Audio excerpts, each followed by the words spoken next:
Queen Victoria's reign defined an era. She ruled for more than 6 decades, became the symbol of a global empire, and left behind one of the most famous legacies in British history. But what many people don't realise is that when her coffin was finally sealed, it didn't just contain the Queen herself. There are items, personal, mysterious, and even a little scandalous. Today we're going to explore what was placed in Queen Victoria's coffin and what those objects say about the woman, the Queen, and the empire she left behind. And to do that, we need to go back to 1901. By the turn of the 20th century, Victoria had reigned for 63 years.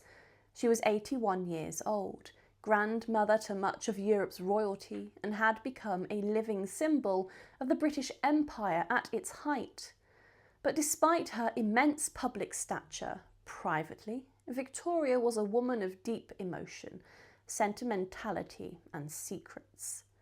Her death on January 22nd, 1901 at Osborne House on the Isle of Wight set into motion one of the most elaborate royal funerals in British history. And part of that was preparing her body for burial. And that's where things get interesting, because Victoria left very specific instructions for what was to go into her coffin. Victoria's deathbed was crowded. Family, doctors, attendants, but there was one person she particularly wanted by her side in those final moments. Her Indian servant, Abdul Karim, known as the Munshi. And in her written instructions, Victoria laid out exactly what was to be done with her body and what was to be buried with her. The list was long and, for a monarch, quite unusual. First, her clothing. Victoria had spent decades mourning the death of her beloved husband, Prince Albert, who had died in 1861. And because of that, she rarely wore anything but black for the rest of her life. But for burial, she chose something different. Victoria requested to be dressed in her white wedding veil, the same veil she had worn on February 10th, 1840, when she married Albert. It was a deeply symbolic gesture, returning to him, as it were, even in death. Placed in the coffin were photographs, one of Prince Albert, of course, and also one of her servant, Abdul Karim. The inclusion of Abdul was highly controversial. Many in the royal household resented his influence over the Queen. After Victoria's death, her successor, Edward VII, ordered much of Karim's correspondence to be destroyed. But this final act ensured that his memory would remain with her forever. Perhaps the most curious and controversial item placed in her coffin was a ring.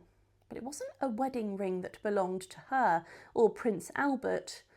It was a ring that had belonged to John Brown, Victoria's Scottish servant, and, according to long-standing speculation, perhaps something more. Brown had been extraordinarily close to Victoria after Albert's death. Some even speculated that they secretly married, though there's no proof. The ring reportedly slipped onto Victoria's finger by her doctor at her request, was given to her by Brown's mother years earlier. And in death, Victoria was accompanied not only by Albert, but by the 2 men who had meant so much to her in her long widowhood, John Brown and Abdul Karim. But that's not all. Her coffin also contained a lock of Prince Albert's hair, his dressing gown, a plaster cast of Albert's hand, several of Victoria's cherished personal handkerchiefs, and various family trinkets and small items of personal meaning. Essentially, Victoria had constructed for herself a kind of private museum inside of her own coffin, an emotional time capsule spanning her marriage, her grief, her closest companions, and her personal loyalties. Victoria also broke with tradition in how her funeral was conducted. Unlike previous monarchs, she asked for a military funeral, reflecting her position as head of the armed forces and Empress of India. She also specified no black. Her funeral procession featured white horses, white plumes and military uniforms, and for the first time since Prince Albert's death, the colour white reappeared in her life, or rather, in her death. Victoria was laid to rest beside Prince Albert in the Royal Mausoleum at Frogmore, which she had commissioned decades earlier, of a symbol of their love.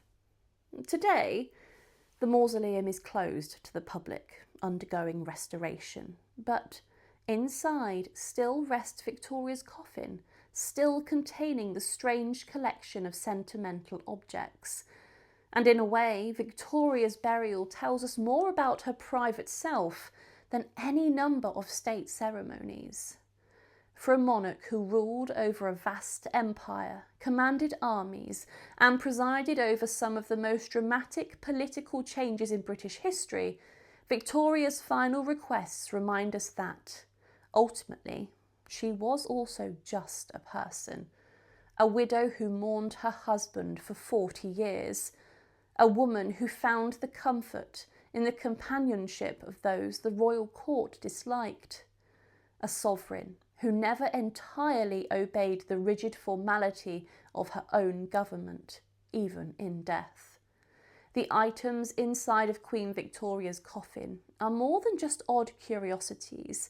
They are echoes of a very human story, sealed inside of a lead-lined casket for over a century. A queen who in the end took her heart's secrets with her.